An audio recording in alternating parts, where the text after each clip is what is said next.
My name is Shabana, and my marriage to Mukhtar was supposed to be my greatest blessing until it became my darkest nightmare. 6 years ago, my dying father entrusted his factory and his only daughter to Mukhtar, a man who, at first, seemed gentle and devoted. He courted me with tender words, anticipated my smallest needs, and convinced everyone, including my father, that he would be a loving husband. But when my father passed away just a month after our wedding, Mukhtar's true nature surfaced. The man who once bowed respectfully before my father transformed into a tyrant who ruled our home with threats and violence. One night, as the clock neared midnight, Mukhtar burst through our door carrying a pale, frightened girl who looked no older than 25. She trembled on unsteady legs, her cheeks drawn and her gaze downcast. Mukhtar threw her into my room, locked the door, and sneered at me like a serpent baring its fangs. "This is my wife now," he declared, his voice laced with cruel satisfaction. He grabbed me by the hair, yanked me to my feet, and spat, "Don't pretend you care. This girl has suffered. I did her a favor by marrying her." I staggered back, my heart pounding as I stared at the newcomer. Her skin, once glowing with youth, looked ashen and lifeless. She stifled sobs, her shoulders shaking like fragile petals in a storm. As I watched, fury flared inside me. I knew Mukhtar's act of mercy for what it was, a predatory deception that granted him license to harm again. "Let her go," I whispered at first, then louder, "Let her go, you monster!" But Mukhtar only roared with laughter. In a flash, he struck me with a brutal slap that sent me sprawling onto the charpoy. "Shut your mouth, Shabana," he bellowed. He stamped toward me, raining down kicks and punches when I lay curled in pain. I tried to cry out, but his heavy hands covered my mouth. Each blow left me gasping for breath, my body bruised and my spirit crushed. When he finally relented, Mukhtar locked himself inside my father's factory office as though nothing had happened. I lay on the cold floor, tears of blood and shame mingling together. Around me, the silence of the night felt suffocating, a witness to my helplessness. My mind raced. Why had I stayed so silent while he preyed on other girls? How many young lives had been destroyed behind these walls while I cowered in fear? As dawn approached, I managed to drag myself to the bathroom. There, in the dim light, something caught my eye, a broken gold earring glinting on the tile. It wasn't mine. My blood ran colder than the marble beneath my feet. Whose jewelry had slipped free in the night? Whose suffering had it symbolized? My trembling fingers closed around the half-shattered ornament, and in that moment, resolve stirred within me. I would no longer be silent, no longer be a bystander to Mukhtar's cruelty. If I could save even one innocent girl from that monster, I had to find the strength to act. At first light, when the sun was still a pale promise on the horizon, I dragged myself to the kitchen. My bruised ribs ached with every breath, and each step sent a fresh pang through my side. I set a bowl of yogurt and flatbread on the table, steeling myself for the confrontation I had already played out 100 times in my mind. Mukhtar sat down without a word, his face still drawn and sallow from the night's ordeal. I placed the broken gold earring in front of him and met his gaze. "What is this?" I asked, my voice cracking. "Whose earring did you destroy in the bathroom last night?" Mukhtar's eyes flickered with recognition, then hardened into stone. "That's none of your business," he snapped. He reached out, yanked the earring across the table, and crushed it with his fist. His every movement reeked of contempt. "I found it in my bathroom," I pressed, my heart galloping. "It's not mine." His lips curled into a cruel smile. "You're making wild accusations again," he said, rising to his feet. "Stop playing detective like a meddlesome policewoman." Before I could reply, he struck me across the face, a sharp crack that sent me sprawling back into my chair. I tried to stand, but he grabbed my hair and yanked me forward, twisting my arm behind my back. "Never question me," he hissed. "If you open your mouth about this again, I'll see to it that the world believes you're a liar." Shaking, I sank to the floor. Every promise I had made to myself, to protect the next innocent girl, felt as fragile as my wounded spirit. I curled into myself, hot tears blurring my vision, as Mukhtar retreated into his office, leaving me alone in the echo of his threats. I knew I could not face him again today. Summoning the last of my strength, I made my way to the small door at the end of the hallway, the one leading to the room where the new girl was confined. My knees trembled as I knocked softly. The door creaked open, and I saw her sitting on the edge of a thin mattress, her eyes red and swollen. Without a word, I sat beside her and wrapped her in my arms. She trembled against me, her sobs muffled in my shoulder. Gently, I asked, "What happened to you before last night?" She hesitated, then drew a ragged breath. "I was alone on the street," she whispered. "My parents died years ago. Crippled by debt, my relatives stole everything from me, our home, our land. I begged for work, for money, but no one cared. Then one evening, I gave food to a man who said he felt sorry for me. He drugged me. When I woke, I was here. He said he saved me by marrying me. I begged him to let me go. He laughed." Her words were a knife to my heart. Every detail of her suffering stirred the rage I had long fought to suppress. I smoothed her tangled hair and murmured, "You're safe now. I promise I will not let him hurt you again." She looked up at me, hope flickering in her dark eyes. "Will you help me?" she asked. I pressed her hand to my heart. "Yes, I will help you." In that moment, I realized my father's factory, once a symbol of my oppression, could become a fortress for our resistance. I would gather evidence, find our missing proofs, and deliver Mukhtar to the justice he thought he had escaped. As the morning light spilled into the room, we formed our silent pact, two wounded souls bound by the promise to end his cruelty once and for all. That afternoon, I sat at my father's grand mahogany desk, the very desk where he had signed away his dreams in favor of Mukhtar's charm. Now, I drew a shaky breath and opened my laptop. My fingers trembled as I began drafting an email to the police commissioner, summarizing the girl's account and attaching a photograph of the broken earring. I knew it was not much, but it was a start. Next, I called upon an old friend of my father's, a lawyer named Farida, renowned for defending the powerless. My voice wavered as I asked for her help, revealing Mukhtar's monstrous deeds one by one. Farida's tone hardened with determination. "Bring me every scrap of evidence you have," she said. "I will file a formal complaint tomorrow morning." Buoyed by her resolve, I visited each of Mukhtar's previous victims who lived in our neighborhood. Some had moved away, others were too terrified to speak. But two young women agreed to meet me in secret. In hushed voices, they recounted how Mukhtar had lured them with promises of shelter, then betrayed and discarded them when he grew bored. Their stories mirrored the girl's account so closely that chills ran down my spine. Under Farida's guidance, I compiled sworn statements from those willing to testify. Each page I signed filled me with both dread and fierce pride. I was standing up, not only for the orphan girl in my home, but for every silenced victim. Now my role had shifted. I was no longer a frightened wife, but an advocate for justice. That evening, I returned to the factory office to serve Mukhtar with a notice of investigation. I slipped it under his door and backed away, my heart pounding as if I were challenging a tiger. Inside, I imagined him reading the words that would upend his world. Formal accusations, demands for evidence, summons to court. As I walked down the hallway, I felt the weight of my decisions settle on my shoulders. There would be no turning back. At the door of the girl's room, she stood waiting with a small, tentative smile. No words were needed. With a single nod, we acknowledged the path ahead, steep, dangerous, but righteous. That night, I wrote in my journal, "Tomorrow we reclaim our dignity." And for the first time in 6 long years, I felt hope kindle like a lantern in the darkness.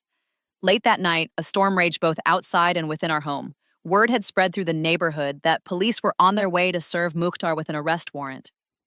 I lay awake, scanning the dim corridor toward the office, heart hammering. Beside me, the young woman, whom I now called Dua, pressed her hand into mine. Her trust in me lent me courage. A sudden crash echoed as Mukhtar's booted feet thundered down the hallway. He burst into my room, eyes wild and glassy. Clenched in his fist was a crumpled sheet of paper bearing the police seal. "What is this?" he roared, shaking it like a weapon. "You think you can ruin me? I'll destroy you both!" Dua scrambled to stand, terror flooding her face. I rose shakily, stepping between them. "It's over, Mukhtar. The police have your warrant. You're under arrest for assault, rape, and trafficking." My voice sounded brittle but firm. Mukhtar lunged at me, swinging with desperate fury. I stumbled backward, catching his fist at the elbow and twisting it. He howled, recoiling in pain. Seizing the moment, I grabbed Dua's hand and we bolted toward the front door. A sharp crash behind us signaled Mukhtar's rage as he smashed the office lamp. Shards of glass tinkled to the floor like broken promises. We raced down the stairs to the driveway where engine lights and flashing sirens painted the night in blue and red. Officers in bulletproof vests fanned out, weapons drawn. Mukhtar burst through the broken office window and charged at them, roaring like a wounded beast. Two officers tackled him to the ground, handcuffs clicking shut around his wrists. He thrashed, screaming that we were liars, that this was an act of vengeance. I guided Dua through the police cordon. An officer wrapped a warm blanket around her shivering shoulders and offered her a cup of tea. She looked up at me, relief flooding her features. "Is it truly over?" she whispered. I nodded, swallowing tears of gratitude. Another officer approached with a cardboard box containing Dua's meager belongings. Her ragged clothes, a small bag of toiletries, and the torn earring wrapped gently in tissue. My fingers closed around it, the symbol of her suffering, now a key to justice. Inside the patrol car, I sat beside Dua as they read us our rights. For the first time, neither of us were seated in fear but in anticipation of accountability. Outside, Mukhtar's enraged shouts were replaced by the hum of the squad car's radio.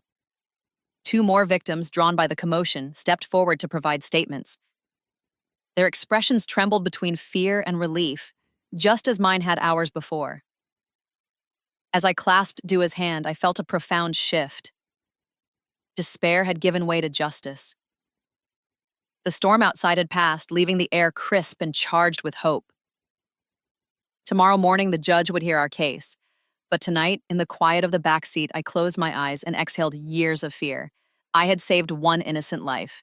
Together with Dua and those other brave survivors, we had ended Mukhtar's reign of terror, for good.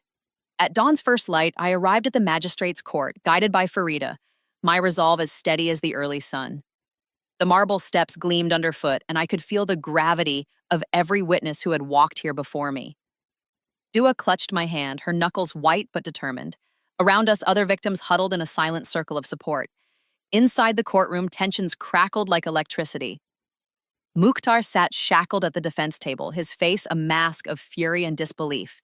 His once proud posture had curdled into something shriveled and defensive. Across the aisle, Farida met my gaze and nodded. We were ready.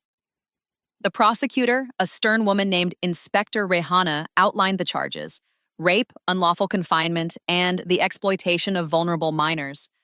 References to the broken earring and the testimonies of 6 other survivors filled the air, overwhelming Mukhtar's feeble denials.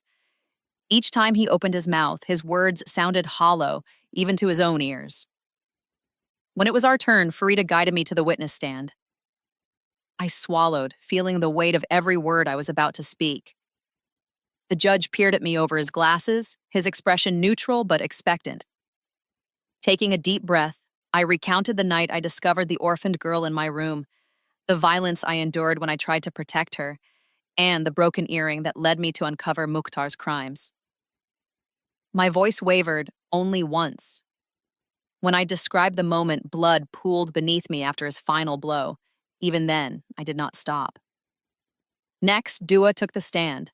Her delicate frame trembled, but her words rang clear.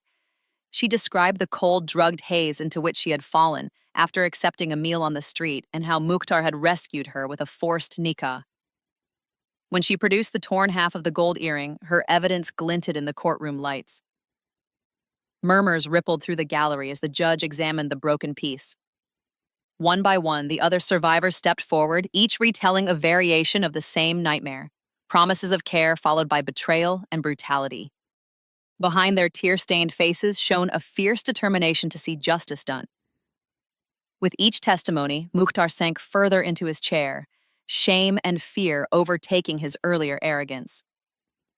When the defense attorney tried to cast doubt on our credibility, Farida stood her ground. She presented police reports, medical records, and the signed statements I and the other victims had submitted. The courtroom fell deathly silent as she laid out the pattern of Mukhtar's depravity, his calculated manipulation of families too desperate to see through his false benevolence. As the session drew to a close, the judge leaned forward, steepling his fingers. His voice echoed in the hushed chamber.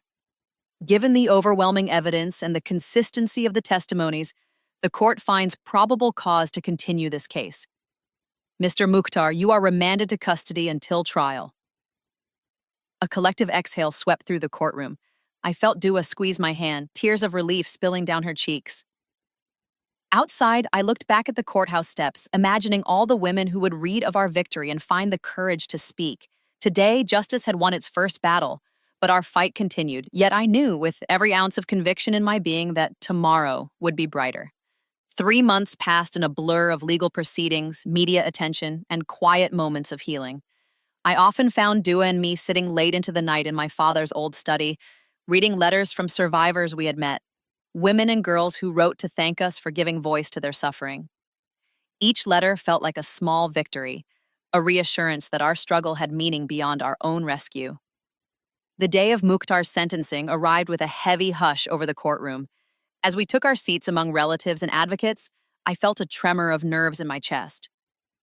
Dua squeezed my hand, her eyes steady with determination. When the judge delivered the verdict, 20 years in prison, restitution to every victim, and a permanent restraining order, relief washed over me in waves.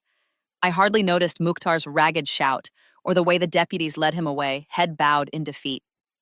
What mattered was that justice had been served. Outside the courthouse, journalists swarmed, but Dua and I declined interviews. Instead, we slipped away to the small cafe across the street where I had celebrated the first step toward justice. Over steaming cups of chai, we reflected on the journey. I admitted with a lump in my throat how afraid I had been to take that first step, of knocking on Dua's door, of confronting the truth, of dragging Mukhtar into the light. She reached across the table and squeezed my hand. "You saved my life," she said softly, "and now you've saved hundreds more." That evening, back at home, I locked away the keys to my father's factory office. It would remain closed for now, its walls too entwined with painful memories.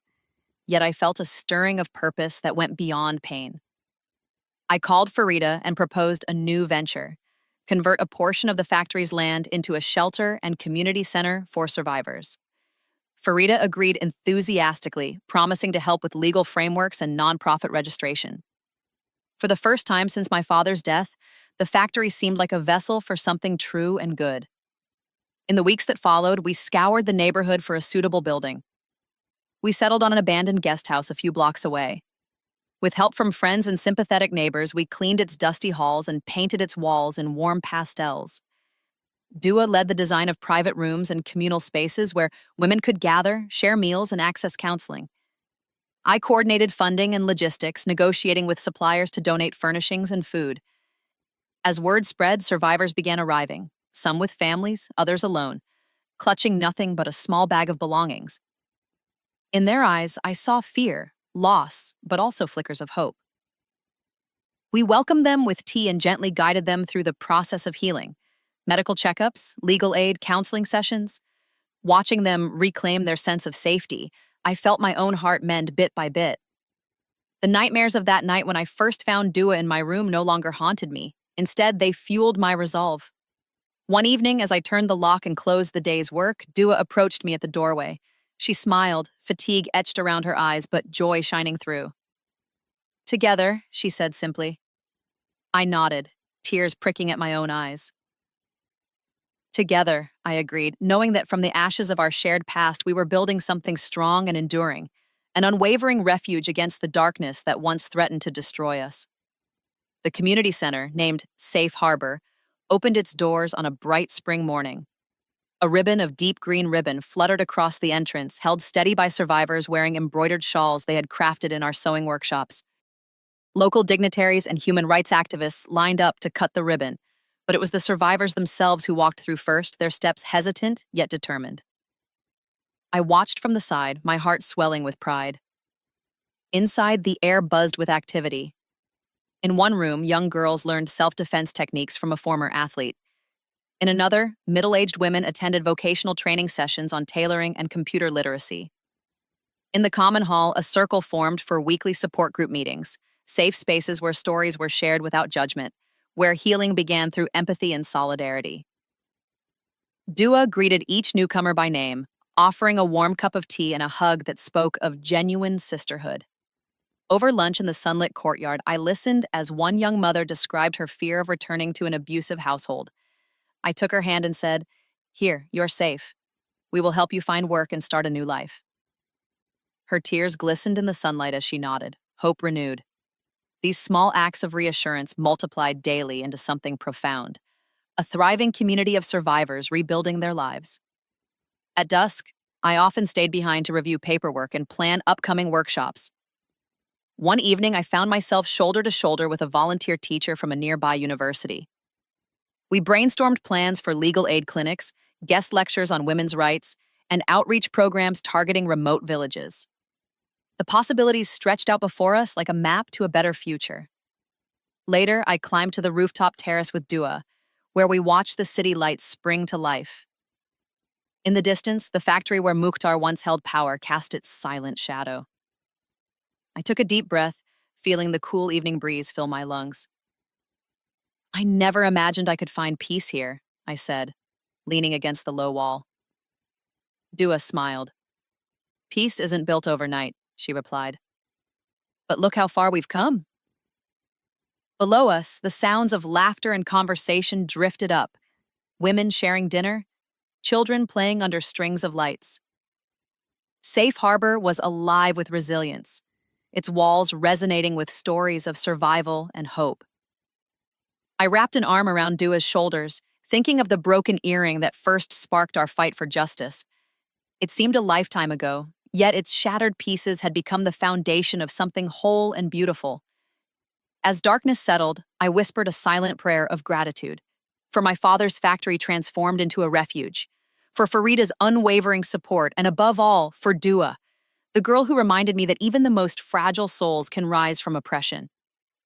Tomorrow, we would open the next chapter, expanding our programs, training new advocates, and spreading Safe Harbor's model to other cities. But tonight, we simply stood together on the rooftop, watching the lights dance across the skyline, knowing that from our shared pain had blossomed a sanctuary, and with it a promise of brighter days for all who entered our doors. By the time autumn's first leaves began to drift down the street, Safe Harbor had embarked on its next phase, replication and advocacy. I convened a coalition of NGOs, legal experts, and government representatives to draft a Survivors' Rights Manifesto, a charter outlining necessary legal protections, funding for shelters, and mandatory sensitivity training for law enforcement. Farida spearheaded the legal framework, while Dua coordinated workshops for police officers and social workers. Our manifesto gained traction swiftly. A parliamentary committee invited us to present recommendations, and soon the Ministry of Human Rights announced a pilot program to introduce survivor-centered counseling services in district hospitals. Witnessing these policy shifts, I felt a surge of optimism. Our grassroots efforts were reshaping systems that had once failed vulnerable women and girls. Concurrently, Safe Harbor began mentoring emerging centers in neighboring cities. I traveled alongside Dua to 3 new sites, each unique in culture and challenges. In the mountain town of Zulfikar, we trained staff to address trafficking in rural communities. In the coastal city of Sur, we adapted our workshops to serve migrant fishermen's families. And in the desert outpost of Rangpur, we worked with tribal leaders to integrate traditional healing practices with psychological support. Everywhere we went, survivors welcomed us with open arms, eager to share lessons learned and adapt our model to their local contexts. Back home, we formalized Safe Harbor's governance structure, establishing a board comprised largely of survivors. Their insights guided every decision, from expansion plans to fundraising strategies, ensuring the center remained accountable to those it served. I observed board meetings with admiration as women who once trembled in fear now sat confidently at a long table, debating budgets and setting strategic priorities. Their transformation was the greatest reward of all. In the quieter moments, I reflected on our journey. The broken earring that had first anchored Dua's case against Mukhtar now rested in a special display at the entrance of Safe Harbor's new wing, labeled simply, Truth's Catalyst. Visitors paused to read its story, reminded that justice often begins with a single spark of courage. As year's end approached, we organized a fundraising gala under the theme Light of Renewal. Survivors shared testimonials alongside musical performances, while dignitaries pledged support. The event raised sufficient funds to launch 2 more safe harbors in underserved regions and to endow a scholarship fund for survivors seeking higher education. Late that night, after the final guest departed, I walked through the empty hallways of our center. The walls bore the faint echoes of laughter, tears, and triumphant voices. I paused before the mosaic mural created by survivors, which depicted a phoenix rising from flames. Its vibrant colors seemed to shimmer in the moonlight streaming through the windows. I placed a hand on the painted feathers and whispered a prayer of gratitude. From that first desperate night when I found a broken earring on my bathroom floor to this moment of triumph, our journey had been one of hardship and hope intertwined. Yet through every trial, we had forged a path not just for ourselves, but for countless others. Safe Harbor had become more than a refuge. It was a movement, a testament to the power of solidarity, justice, and unwavering faith in the resilience of the human spirit. The new year ushered in fresh challenges and opportunities for Safe Harbor. With 3 regional centers thriving, our focus shifted to long-term sustainability and leadership development among survivors. We launched the Emerging Leaders Fellowship, a year-long program designed to equip survivors with skills in organizational management, advocacy, and public speaking. 30 women from across the country applied. We selected a cohort of 10 based on their commitment, resilience, and vision for change in their communities. I watched with pride as the fellows convened for their first retreat. Over 5 days, they engaged in intensive workshops on leadership theory, strategic planning, and media engagement. On the final evening, each fellow stood before the group to present her vision for a localized project, ranging from mobile counseling vans in rural districts to peer-to-peer mentoring circles in urban slums. Their clarity and passion filled the room with electric energy.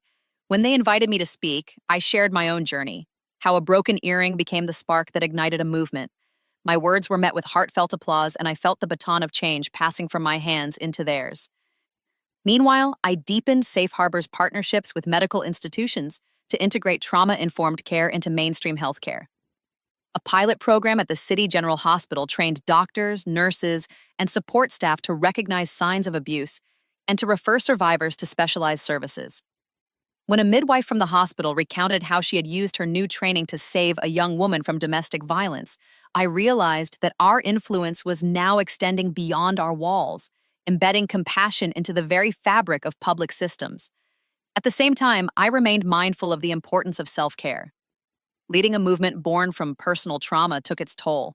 Twice a month, I joined survivors and volunteers in guided mindfulness sessions on the rooftop terrace.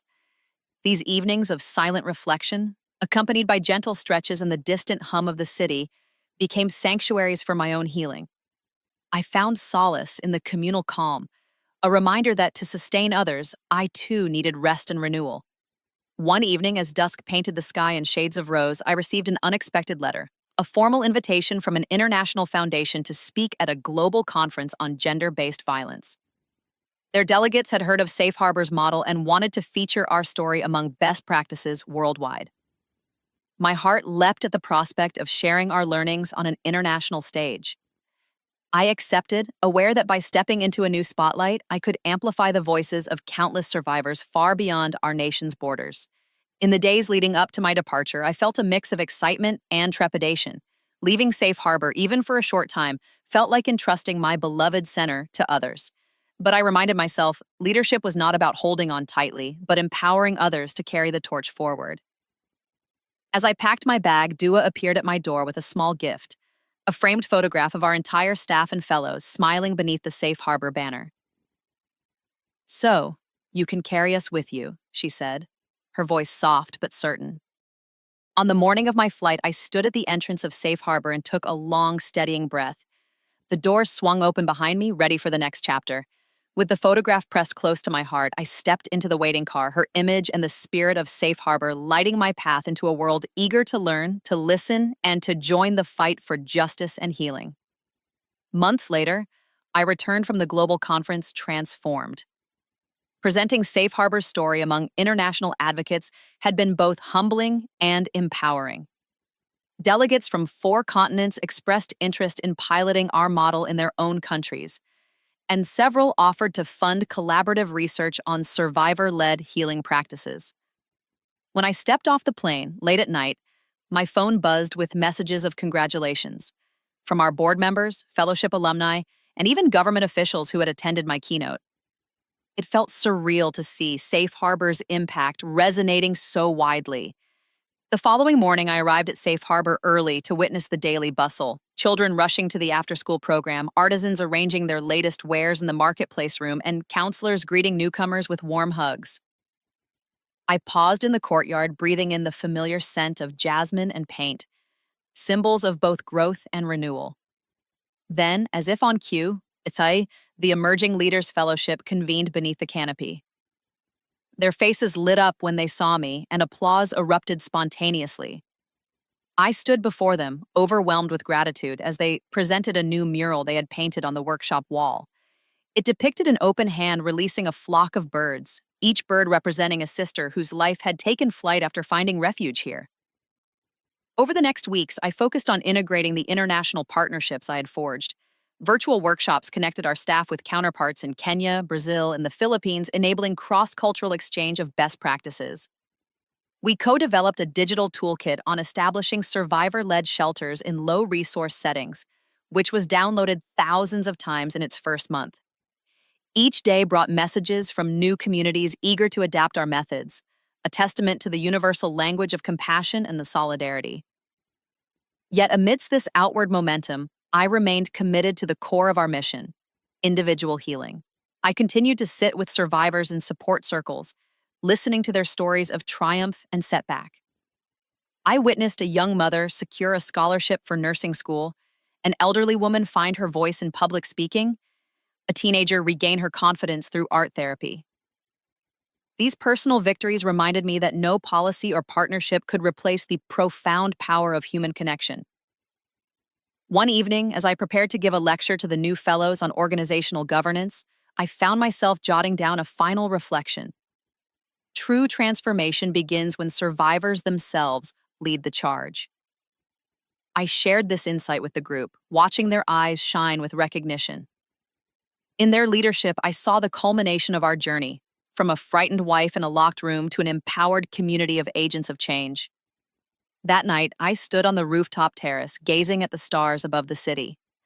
The winds of challenge had shaped us all, survivors and allies alike, into something resilient and radiant.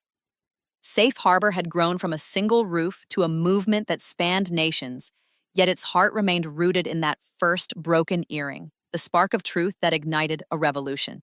As I whispered a silent promise to keep forging ahead, I knew in my soul that our story was far from over. Wherever injustice reared its head, Safe Harbor, guided by survivors, would stand ready to shine its light, restore dignity, and remind the world that even in darkness, hope takes flight.